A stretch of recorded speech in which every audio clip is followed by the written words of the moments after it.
Hoje nós vamos apresentar um tema, né, referente às técnicas de pré-aquecimento para a soldagem, tá? E como adequar as condições de soldagem e pré-aquecimento ao estresse térmico da NR15 anexo 3, tá bom? Então, primeiro, para começar, a gente primeiro precisa definir quais são os principais métodos de aquecimento, né? Mas, afinal de contas, o que é o pré-aquecimento, né? Em resumo, o pré-aquecimento ele consiste na aplicação de calor, né, no metal base antes do processo de soldagem e tem o objetivo de aumentar a taxa de fusão do hidrogênio, reduzir a taxa de resfriamento, para redistribuir as tensões de solidificações, com o objetivo de reduzir as trincas durante a soldagem, né, após a soldagem, na região soldada e na ZTA, tá? A princípio, os quatro principais processos que temos atualmente é o aquecimento com chama, né, o maçarico, o processo com resistência elétrica e indução magnética e também o infravermelho, tá bom? Bom, então eu vou apresentar aqui alguns métodos, tá? Os quatro métodos mencionados e vou fazer comparação entre eles, tá?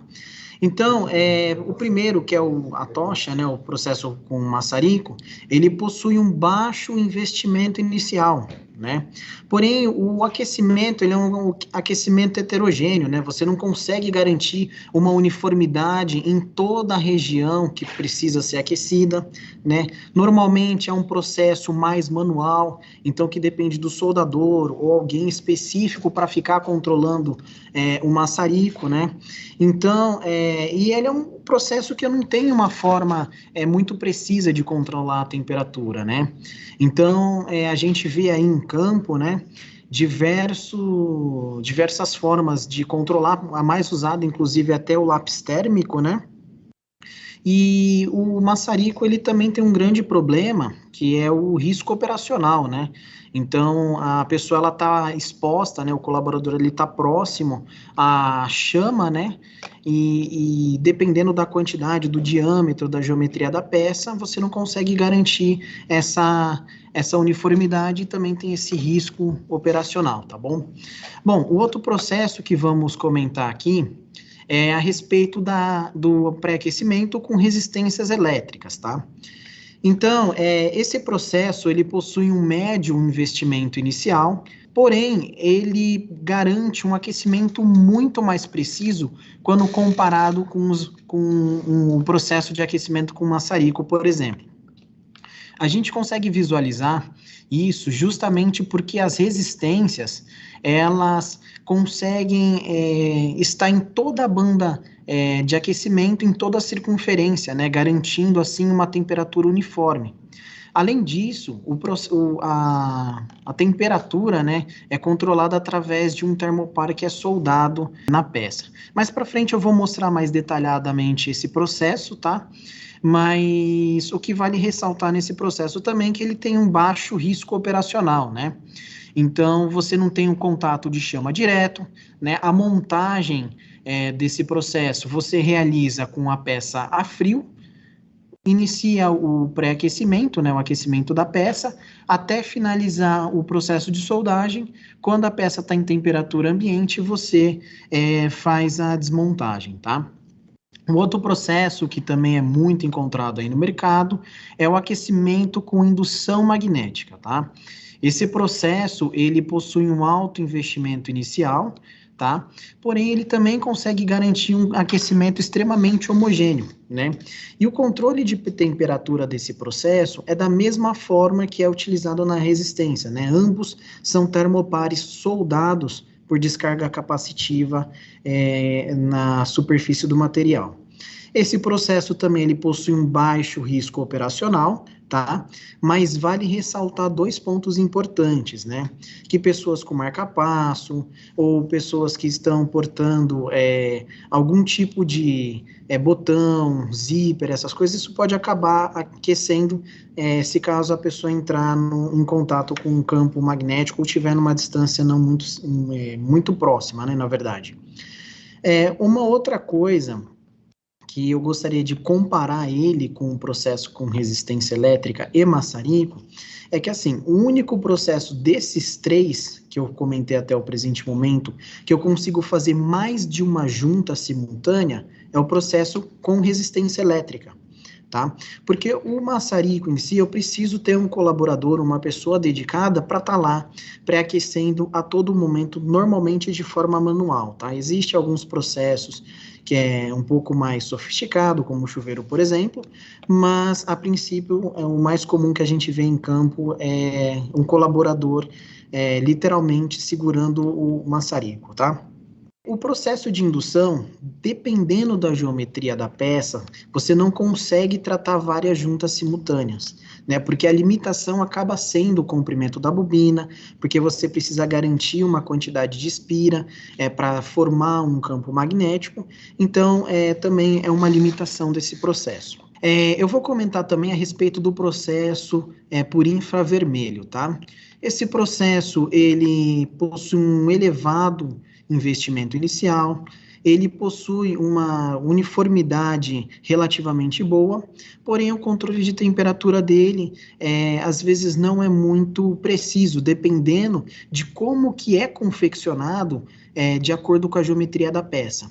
Então, aqui, ó, na imagem acima, a gente consegue ver essa peça, né, com um diâmetro relativamente considerável, e aqui nós temos os suportes, né, com os infravermelhos, fazendo o aquecimento tanto interno quanto externo, ok? E essa peça, ela está rotacionando, né, ela está girando, enquanto é realizado o processo de soldagem. Então, a temperatura, normalmente, ela é controlada através de um sensor, um pirômetro a laser, por exemplo. Então, dependendo da geometria, dependendo de como que é montado esse setup, varia de acordo com o processo que vai ser desempenhado, né? Com relação às geometrias, aplicações de peça, todos os processos, tá, possuem suas vantagens, suas desvantagens, tá? Mas o processo que possui uma desvantagem que é bem considerável é o de indução, que aquece somente materiais ferromagnéticos, né, magnéticos. E então, ligas não ferrosas, por exemplo, eu já tenho dificuldade em aquecer, né? Mas como eu comentei, né, eu estou apresentando aí os 4 mais comuns que a gente consegue encontrar aí a mercado. Bom, então agora a questão que eu gostaria de levantar a todos para vocês existe normas para fazer pré-aquecimento? Bom, existem normas de fabricação, né? Essas normas de fabricação, se elas não falam a respeito de pré-aquecimento, elas puxam outras que têm as suas recomendações, tá? Atualmente no Brasil, as que são mais utilizadas é a ASME, tá? A AWS, o WRC, as normas Petrobras e a API, ok? Bom, mas a preocupação normativa, o que que a norma está preocupado em dimensionar banda, por que que ela se preocupa com isso? A norma, ela se preocupa com isso para garantir a menor interferência possível do processo de soldagem na peça. Então, a norma está sempre preocupada em evitar deformações, trinca-frio ou qualquer outro tipo de problema eventual à elevada temperatura do processo, né? Então, nessa ilustração, a gente consegue verificar um processo de soldagem onde nós temos a poça de fusão, tá? Essa poça de fusão, ela está pelo diagrama de ferro-carbono na parte líquida, né? E você tem aqui o metal base que ele está em temperatura ambiente, né? Então, você possui uma diferença de temperatura muito elevada, né? Então, além dessa diferença de temperatura muito elevada, a forma que o calor é dissipado não é uma forma uniforme, né? Então, a gente, nesse slide, conseguimos verificar justamente isso, né? Então, aqui está representada a poça de fusão, tá?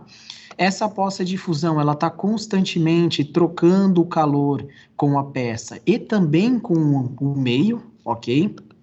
Aqui nessa vista em corte, a gente consegue verificar esse gradiente que é causado pela diferença de temperatura, e é possível verificar que realmente não é um processo uniforme, né? E essas velocidades diferentes na hora que o material está resfriando após a soldagem, pode gerar problemas, pode gerar tensões residuais e muitas vezes até levar até alguns retrabalhos, tá? Então, agora pensando mais pelo lado metalúrgico, né?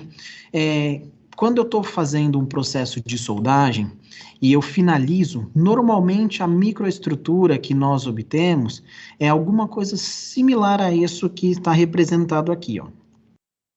Então, aqui na primeira zona, a gente tem a região onde o material de adição foi depositado.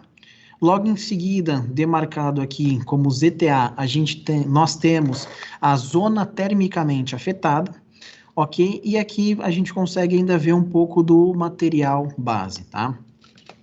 Então, o que que acontece? Durante o processo de soldagem, conforme eu mostrei anteriormente, eu tenho um fluxo de temperatura diferente ao longo de todo o meu comprimento do cordão. Então, isso resulta em microestruturas diferentes.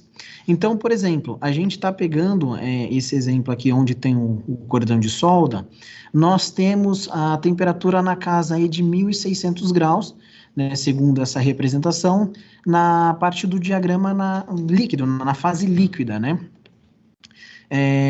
Quando a gente pega, por exemplo, aqui essa zona 5, nós já estamos na faixa de mais ou menos 800 graus.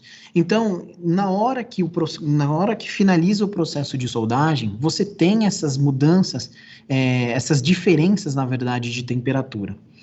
E para explicar isso de uma forma melhor, o porquê que isso acontece, eu vou utilizar aqui o diagrama CCT, tá? Que é um diagrama de resfriamento contínuo. Então, aqui na casa dos 800 graus, mais ou menos, a gente tem, acima da linha AC3, nós temos a austenita, né? Então, conforme a poça de fusão vai se deslocando para poder fazer o cordão de solda, é gerado velocidade de resfriamentos distintas, né? Onde aqui a gente consegue verificar. Aqui é um diagrama de temperatura por tempo, tá? Então, aqui a gente consegue verificar que enquanto mais rápido é feito o resfriamento, a minha fase vai mudando, ok?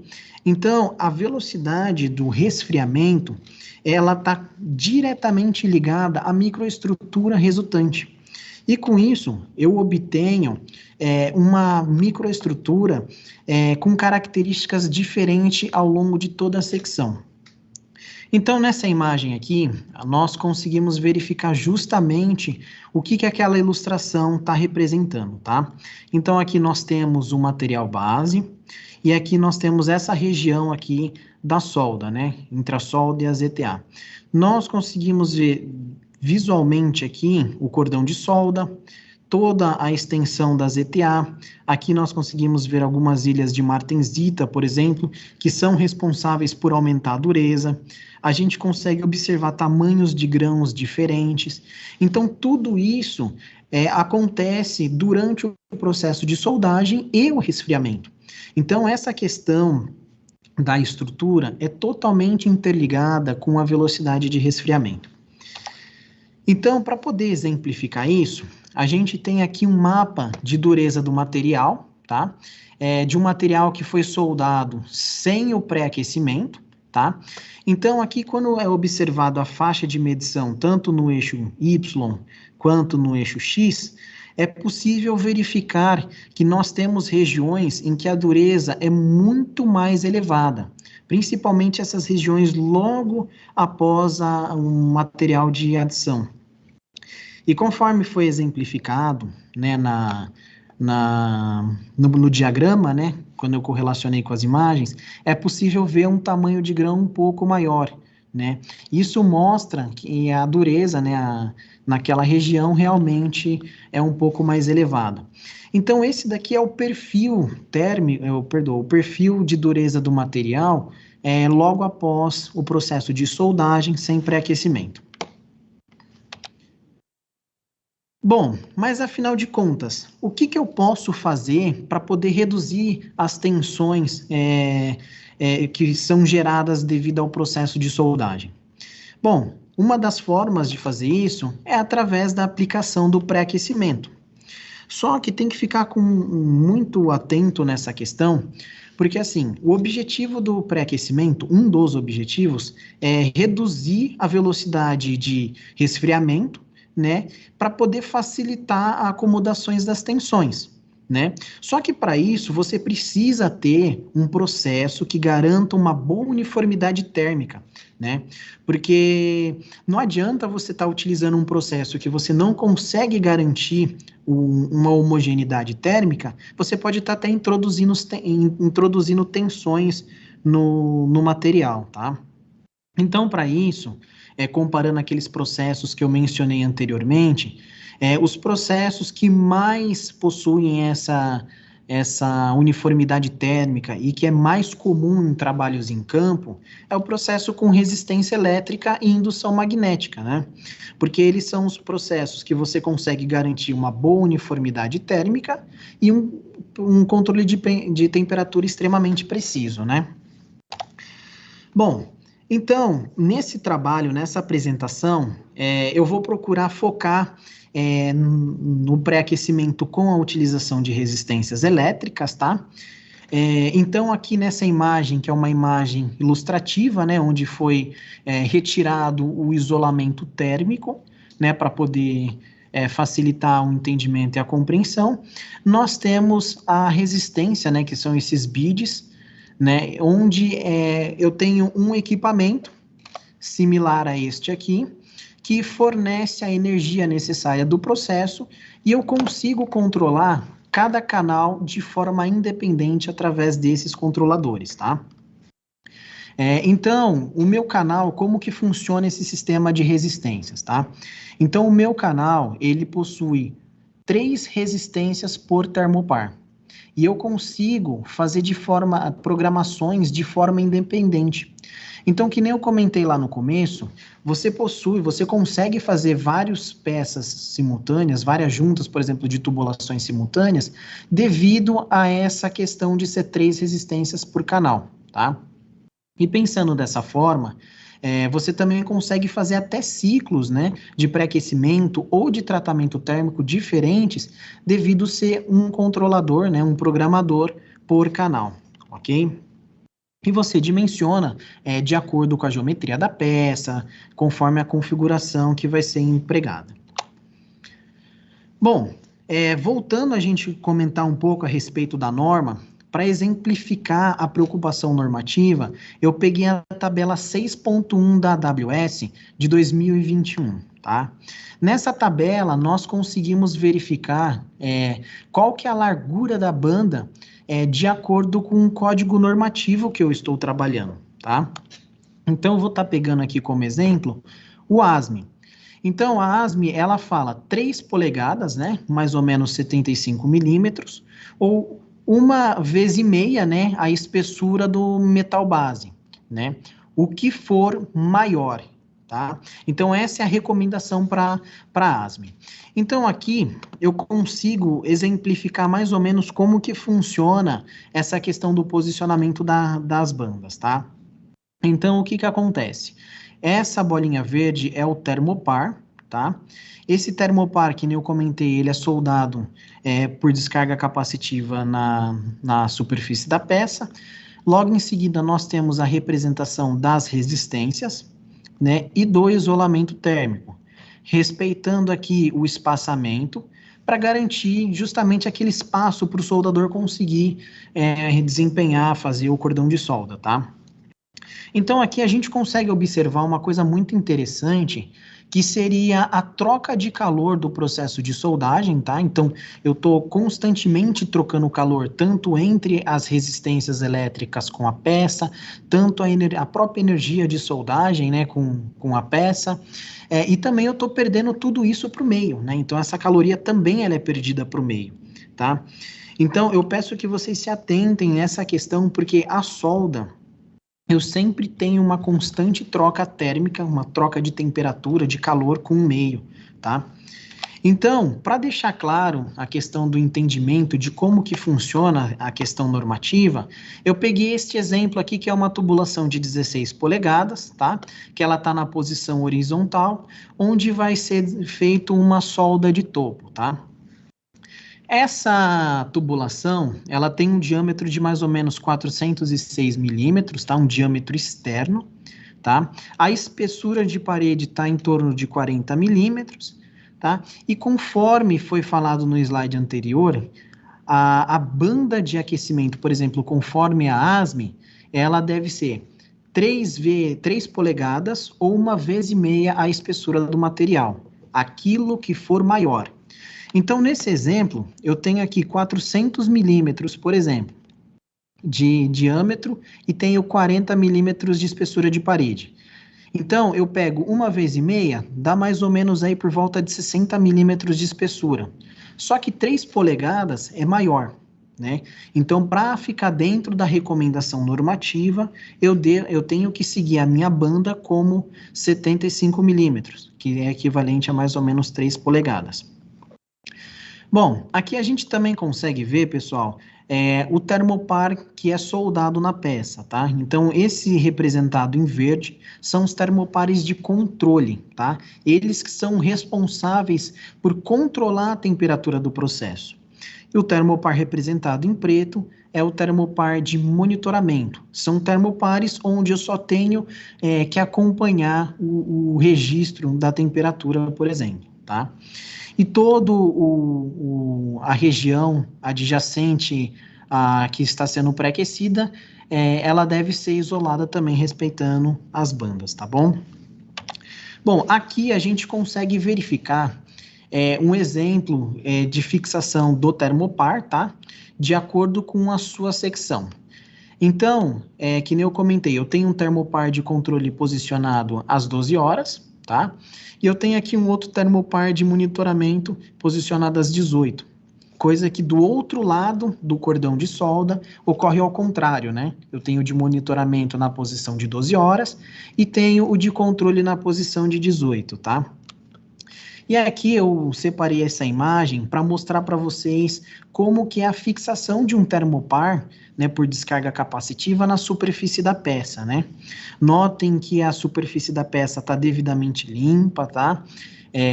Ele possui um distanciamento também normativo, a própria AWS D10.10 menciona isso, tá?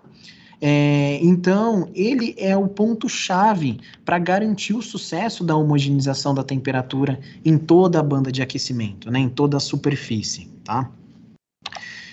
Então, aqui a gente pode parar para pensar que as normas, que nem eu comentei, elas se preocupam em ter uma menor interferência possível, principalmente deformação, trinca, causar a menor interferência possível, né? Então, quando se realiza o pré-aquecimento, a gente consegue ver esse resultado principalmente na dureza do material, tá? Além da microestrutura, tá? Então, aqui, a gente consegue ver um mapa de dureza, tá? Com pré-aquecimento, tá? Então, aqui também a faixa de medição em X e Y, tá? E nós conseguimos verificar como que a distribuição da dureza já ficou mais uniforme, né? Ao longo de toda a secção. E isso acontece porque seguiu as recomendações normativas corretamente, né? Aplicou a banda suficiente para garantir a temperatura na região do bisel onde vai ser desempenhado a solda, tá bom? Bom, Agora, a gente conseguiu comprovar que é possível garantir uma solda com uma extrema qualidade, com um pré-aquecimento, e a gente conseguiu comprovar a eficiência disso. Só que, além disso, a gente precisa pensar, além da solda, o que mais eu posso pensar? Uma das coisas que nós podemos levar em consideração é o soldador, né? Porque o soldador é aquele que está exposto à temperatura, é aquele que está desempenhando a função, né? Para quem já tentou soldar, que não é soldador, que já tentou soldar, sabe como que é complexo, né? Então, ele precisa ter um ambiente relativamente confortável para poder desempenhar essa função. Então, aqui, a gente vai falar de 3 fatores, que é a geometria, o local e o método, em que as normas regulamentadoras se preocupam com a saúde do colaborador, tá? Então, quando o colaborador, o soldador, ele está desempenhando o processo de soldagem, a gente tem que ficar atento em 3 principais aspectos, tá? O primeiro deles é a geometria da peça. Então, considerando, por exemplo, peças em que eu preciso ter o acesso interno para fazer uma manutenção, um reparo, alguma coisa do gênero, isso se caracteriza, por exemplo, espaço confinado, né? E eu tenho os gases do processo, eu tenho uma dificuldade de trocar calor com o ambiente por ser um espaço mais confinado, uma coisa mais fechada, né? E tudo isso resulta no trabalho do soldador, né? E dependendo do tempo que ele ficar desempenhando essa função, ele pode começar a sentir cansaço, dependendo da temperatura ambiente, até confusão mental, entendeu? Dependendo dos gases também, do próprio processo de soldagem, tá? Então, esse é o primeiro ponto que a gente tem que levar em consideração, a geometria da peça. Bom, o outro ponto que nós precisamos levar em conta é literalmente o local onde está se desempenhando essa atividade, tá? Então, quando a gente pensa na questão do local, existe uma diferença muito grande eu estar trabalhando, por exemplo, num galpão, uma fábrica em que eu tenho um ambiente mais restrito, com baixa ventilação natural, por exemplo, quando comparado com um serviço em campo, que é realizado a céu aberto, né? Então, dependendo do local, a pessoa está próxima ao cordão de solda ali, está exposto àquela temperatura excessiva, não tem um bom fluxo de ar, né? Então, isso também contribui para levar ao estresse térmico o colaborador, né? O soldador em si e os demais envolvidos na atividade. E além disso, além da soldagem em si, e quando a gente precisa fazer o pré-aquecimento? Quando a gente precisa fazer o pré-aquecimento, a gente também tem que levar em consideração porque eu estou colocando mais calor numa região maior, né? Então, nessa imagem aqui, a gente consegue verificar justamente isso, né? Nós temos aqui um soldador fazendo a solda em todo o equipamento, num equipamento que é relativamente confinado, né? Então, o calor por si só aqui já é extremamente elevado. E, além disso, ele ainda tem um aquecimento por chama, né? Então, esse aquecimento por chama eleva muito mais a temperatura no interno do equipamento. Então, com isso, a norma regulamentadora NR15, por exemplo, ela já informa que é necessário um regime de trabalho intermitente, né? Porque realmente o colaborador ele não consegue ficar o tempo inteiro lá soldando com umas condições extremamente elevadas, né? Acaba sendo até arriscado para a saúde e a vida do soldador, né? Então, eu estou falando de NR15, estou falando de trabalho quente, anexo 3, mas afinal de contas, o que é isso?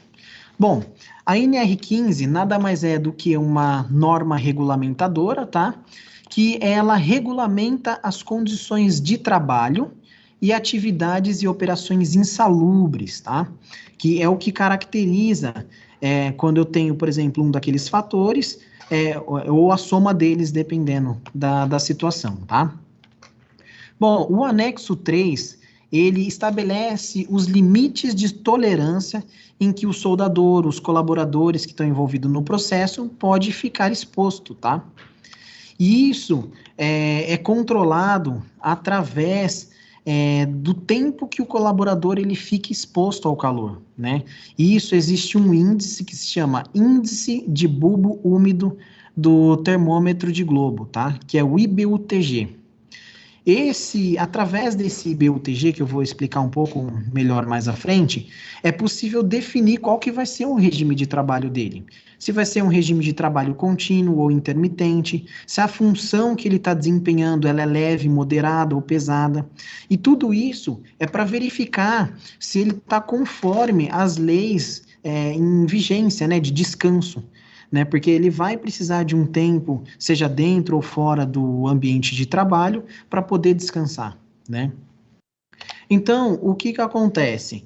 Essa tabela que vocês estão verificando agora, ela foi pega no anexo 3, né, o quadro 1, onde ele mostra o limite de exposição ocupacional ao calor, tá? Então, essa tabela apresenta a taxa metabólica, tá? Essa taxa metabólica, ela vem do quadro 2 do anexo 3, que logo mais para frente eu vou mostrar para vocês. E aqui eu tenho o meu IBUTG máximo, tá? Esse IBUTG máximo, ele é calculado conforme o ambiente, né? A atividade que está sendo desempenhada. Mais para frente eu também vou comentar mais detalhadamente de como que é feito esse controle. Então, esse aqui é o quadro 2, tá?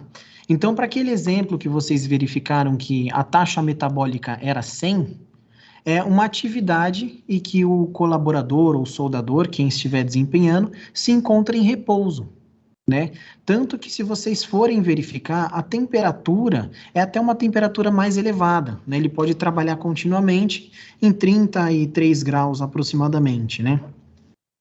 Então, isso varia de acordo com cada atividade que está sendo desempenhada, né? Então, por exemplo, aqui eu tenho em pé, agachado, eu tenho subindo escada, com carga, sem carga.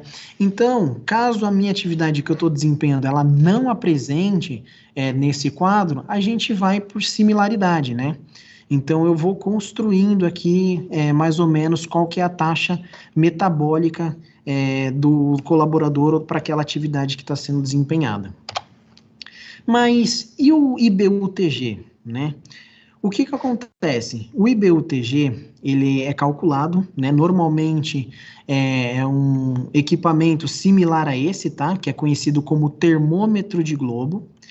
Ele correlaciona a umidade, a exposição ao calor, justamente para verificar qual que é a temperatura que aquele ambiente se encontra, tá? Então, as medições desse equipamento são extremamente precisas, tá? Ele possui um bulbo seco, né, que a gente fala, que ele mede a temperatura ambiente. Ele também possui um bulbo úmido, né, que ele consegue verificar a evaporação, tá, da umidade do indivíduo, e o principal, que é o globo, né? Esse globo, ele consegue verificar a exposição do calor que aquele indivíduo tá passando, né? Que ele está sofrendo naquela atividade que ele está desempenhando, tá? Bom, esse equipamento, normalmente ele é calibrado em laboratórios, né? Contra os padrões da Rede Brasileira de Calibração, que é a RBC, tá? E ele fica próximo da atividade, né? Ele tenta simular mais ou menos aonde que é a posição que o soldador ou que a pessoa que está desempenhando a atividade insalubre vai estar fazendo, né?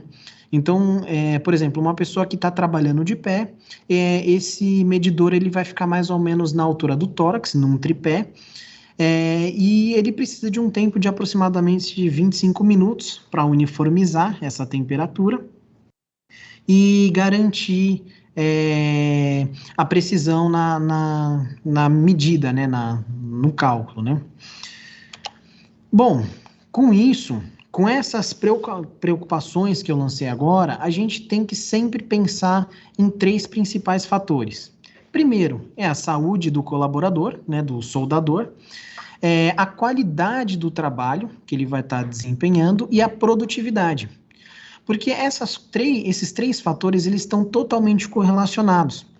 Porque o que acontece? Aquele colaborador que está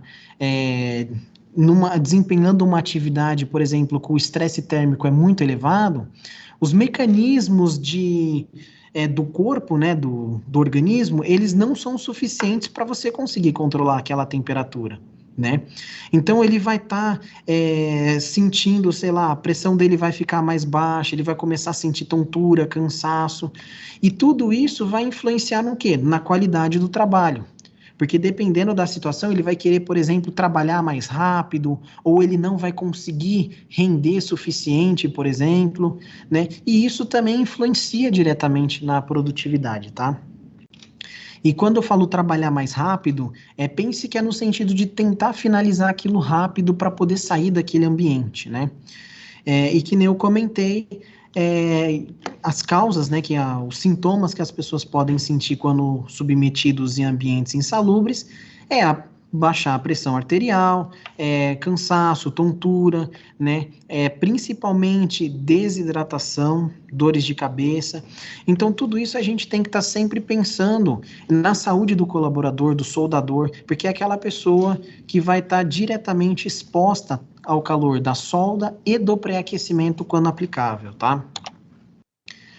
Bom, mas é possível a gente conseguir adequar essas condições dentro da NR15?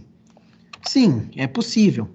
Isso é possível graças a um sistema de conforto térmico, né, que ele funciona, né, com a utilização de ar-condicionados de alta capacidade de refrigeração, e ele é capaz de diluir aqueles agentes contaminantes que são presentes no ar devido ao processo de soldagem, né?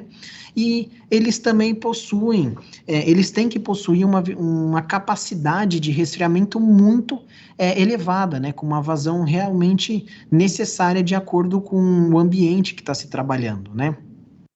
Porque dessa forma, você além de conseguir reduzir o IBUTG, você consegue inclusive adequar aquele ambiente que é insalubre devido ao estresse térmico às recomendações da ANR do quadro 1, do anexo 3, tá? Então, na imagem aqui, nós conseguimos verificar esse sistema de ar-condicionado, tá? Aqui eu tenho quatro, um ao lado do outro. Esse ar-condicionado, como que ele funciona, né? Esse ar-condicionado, ele possui uma espécie de um duto flexível, né? Que ele é distribuído em toda a região onde está acontecendo o trabalho, né? E esse duto, como ele é flexível, você consegue posicionar ele próximo por exemplo, aquela atividade que está sendo desempenhada. Então, você consegue melhorar a sensação do ambiente, você consegue reduzir aquela temperatura. Desse modo, você não precisa, por exemplo, você não precisa... nossa, fugiu a palavra. Você não precisa, por exemplo, de trabalhos com regimes intermitentes. Entendeu? Então você consegue, através desse sistema de ar-condicionado, adequar a condição de soldagem, tá? Adequar a condição de soldagem ao anexo 3 da NR15. E eu comento também que existe outros métodos de aliviar, né, essa questão, são ventiladores, né? Esses ventiladores... eles possuem também esse duto flexível, né, que é direcionado na região onde vai ser desempenhada a atividade, tá? E eles captam o ar externo e mandam para o ambiente, tá? Outra coisa que vale comentar, dependendo do tamanho do ambiente onde vai ser empregado esse ar-condicionado, eu preciso ter equipamentos, a quantidade de equipamentos, o quanto for necessária, e com a quantidade de resfriamento, com uma potência de resfriamento condizente, né? Então, esses equipamentos que vocês conseguem verificar aqui, cada um deles possui aproximadamente 20 toneladas de refrigeração, tá? É uma unidade de medida. Bom, com isso, a gente consegue fechar, né, correlacionar, na verdade, todo o processo, tanto de pré-aquecimento, como soldagem e conforto térmico. Então, imagine o soldador desempenhando a sua atividade de soldagem, onde precisa desempenhar um pré-aquecimento, e você também está num ambiente confinado, por exemplo, você está trabalhando dentro de um equipamento, né? Então, essas condições são totalmente adversas para poder desempenhar a situação, para desempenhar o serviço, né? Então, com isso, com a utilização desse sistema de refrigeração, você consegue adequar aquele ambiente de trabalho para deixar o soldador, para deixar a equipe, dependendo do que está trabalhando, numa situação mais confortável, né? Evitando, assim, os regimes intermitentes. Uma coisa também que vale a pena ressaltar, quando é utilizado qualquer sistema de ventilação ou refrigeração, é deixar pelo menos 50% das aberturas desobstruídas. Então, nesse exemplo que eu dei agora há pouco, o soldador dentro de um equipamento, ele precisa ter uma rota de fuga numa eventual emergência, ele precisa também um fácil acesso aos materiais, se caso precisar de algum insumo, alguma coisa, entendeu? Então, por isso que é fundamental, é muito fundamental ter pelo menos 50% das rotas aí desobstruídas, do caminho desobstruído, tá bom? Bom, eu espero que essa apresentação eu consegui dissertar aí perdão, eu consegui apresentar um pouco a respeito das melhores práticas de pré-aquecimento, né, eficiência do pré-aquecimento, e também correlacionando a saúde do colaborador conforme o anexo 3 da NR15. Bom, então, em nome da Tecnotrate Brasil, tá, eu gostaria mais uma vez de agradecer a todos pela imensa oportunidade de participar dessa 7ª semana de metalurgia, tá? Desde já, eu e a nossa equipe estamos à total disposição, e se precisar ficar alguma dúvida, alguma coisa que precise de algum esclarecimento, me coloco também à disposição através do e-mail que vocês estão vendo na tela, e o telefone que também é o WhatsApp, tá bom? Bom, agradeço por tudo, e fico aguardando aí as perguntas, tá bom?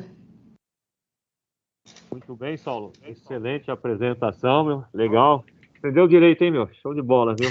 É só um nervosismo, tá, Paulo? Até peço desculpas aí. Ah, ok. Você não tem que pedir desculpa, não, meu. Muito bom. Acho que isso aí faz parte das pessoas que têm responsabilidade, né? Aquele que não fica um pouco nervoso é que não tá nem aí a palestra em si. Mas foi muito boa mesmo.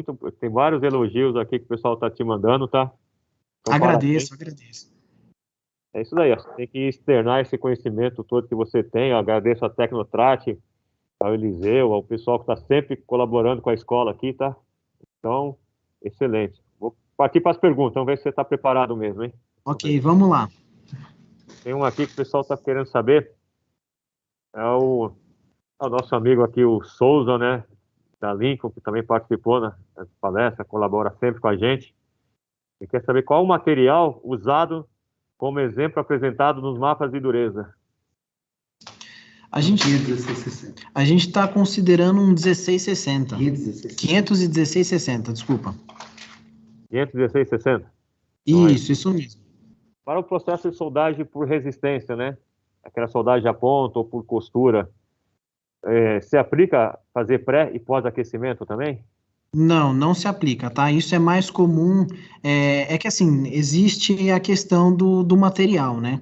Então, dependendo do material, dos elementos de liga, isso que determina se vai ser necessário o pré-aquecimento ou não, tá? Tá. Agora aqui, como saber a temperatura ideal para executar um pré ou pós-aquecimento em um determinado material? Onde conseguir essa informação? É uma dúvida que bastante gente tem, né? Sim, realmente é uma dúvida muito interessante, tá? Não só essa questão de pré-aquecimento, mas a gente também, principalmente também para definição de ciclos de tratamento térmico, tá? Mas para temperatura de pré-aquecimento é através do carbono equivalente, tá? Então, isso é aquela fórmula que a gente aprendeu no Senai, inclusive, né? Então, e também vale ressaltar que tem as recomendações normativas de acordo com o material que está se trabalhando, tá?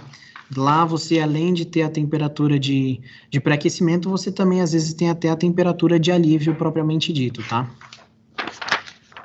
Agora você falou como funciona a soldagem por descarga capacitiva, que você comentou, acho, do Termopar, né?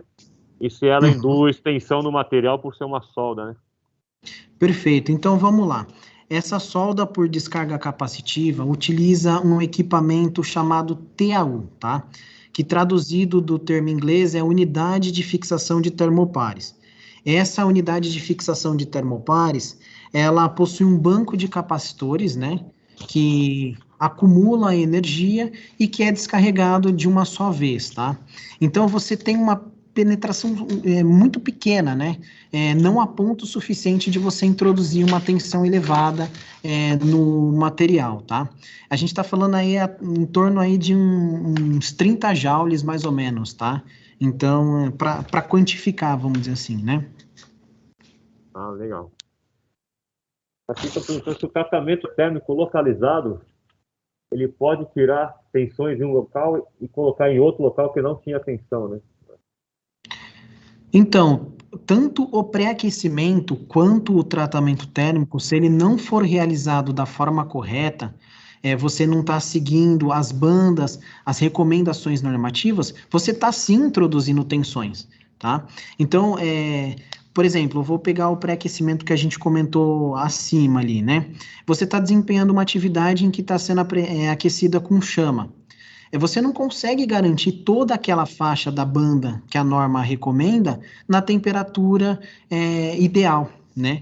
E com isso você tem velocidades de resfriamento diferente que podem resultar também em microestruturas e tensões residuais do processo, tá? Espero ter explicado, né? Sim, claro. Qual a documentação necessária quando se faz um tratamento térmico para saber se ele foi adequado, né? Você está querendo saber, pode ser a questão assim de gráfico, alguma coisa, porque você fala que fez o tratamento térmico, né? Mas qual que é a documentação que deveria ter para poder comprovar isso, né? Com relação ao tratamento térmico, existe o gráfico que é emitido, tá? Então, através do gráfico, você consegue saber o tempo e a temperatura em todo o ciclo que foi realizado, né? Então, é dessa forma que é feito o controle. As empresas de tratamento térmico, normalmente, elas emitem um relatório de tratamento térmico, né?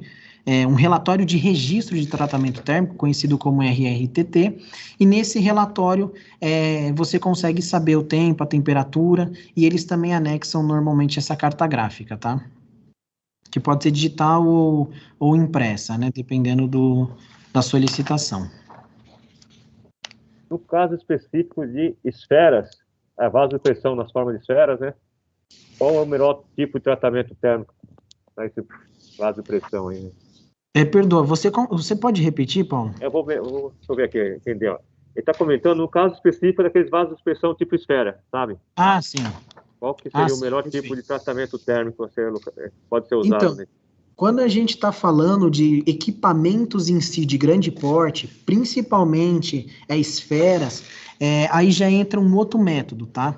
Esse método mais recomendável seria o Global a gás, né? Que utiliza queimadores e tal. Então, a prática é totalmente diferente tanto de indução, resistivo, maçarico, entre outros que a gente comentou aqui, tá bom? Excelente, Saulo. Muito bem, meu. Parabéns aí mais uma vez, tá? Acho que o seu chefe está orgulhoso aí do seu lado aí, né? Que foi muito bom mesmo. Foi uma aula aqui esse dia prazeroso para a gente aqui, né, meu? Fechamos aí com chave de ouro com a sua apresentação também. Muito obrigado aí pela colaboração. Obrigado, Eliseu, que está aí do lado também, né? Sempre colaborando com a gente aqui, tá? Então, Não, maravilha, Paulo. Eu que agradeço mais uma vez aí pela oportunidade, né? Tanto eu que alguns anos atrás, né, estava aí sentado com o pessoal no auditório ou até mesmo na sala, correndo com o TCC, assistindo as apresentações também. Então, para mim é muito gratificante estar aqui como palestrante também, tá?